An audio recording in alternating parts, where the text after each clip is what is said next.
Hi friends, ഇത് Kanyakumari ട്രിപ്പിന്റെ part 2 ആണ്. അങ്ങനെ ഞങ്ങൾ സൂര്യോദയം കാണാൻ പറ്റുന്ന വിഷമത്തിൽ തിരിച്ച് വീട്ടിൽ ചെന്ന് ബ്രേക്ക്ഫാസ്റ്റും കഴിച്ച് അടുത്ത് ഞങ്ങൾ ഇറങ്ങിയത് വട്ടക്കോട്ടെ ബീച്ചിലേക്കാണ്. കോട്ട കാണാൻ ഞങ്ങൾ കയറില്ല, ഞങ്ങൾ നേരെ ബീച്ചിലേക്കാണ് ഇറങ്ങിയത്.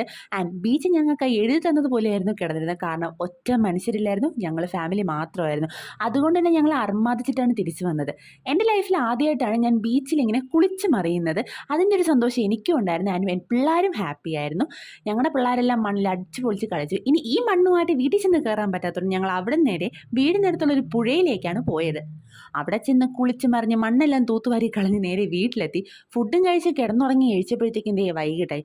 പിന്നെ ഓരോ ചായയും കുടിച്ചുകൊണ്ട് ഞങ്ങൾ വീണ്ടും കന്യാകുമാരി ബീച്ചിലേക്ക് ഒന്ന് കറങ്ങാനായിട്ട് ഇറങ്ങി. ഞങ്ങൾ റിലേറ്റീവിൻ്റെ വീട്ടിലായിരുന്നു സ്റ്റേ. അവിടുന്ന് 1 കിലോമീറ്റർ മാത്രമേ ഉള്ളൂ കന്യാകുമാരി ബീച്ചിലേക്ക്. പിന്നെ ബീച്ചിലെത്തിയ മാങ്ങയും പൈനാപ്പിളും മസ്റ്റാണല്ലോ.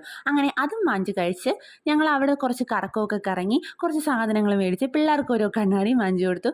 ഞങ്ങളിതേ തിരിച്ച് വീട്ടിലേക്ക് പോന്നു. അപ്പോൾ ഇത്രയേ ഉള്ളൂ